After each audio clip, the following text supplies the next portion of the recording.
இயேசு நமக்காய் பிறந்திருக்கிறார், நம்மை வாழ வைக்க பிறந்திருக்கிறார்.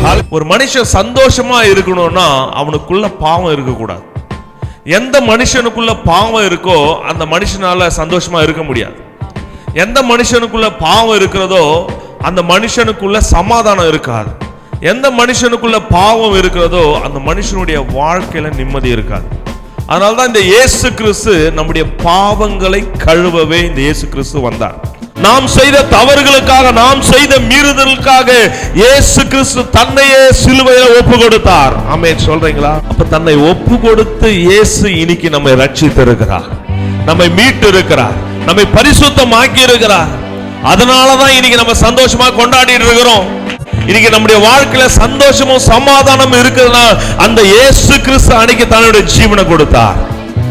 இன்னைக்கும் நம்ம கூடவே இருக்கிறார். அதனால்தான் இம்மானுவேல் நம்மோடு கூட இருக்கிற தெய்வம். ஹல்லேலூயா.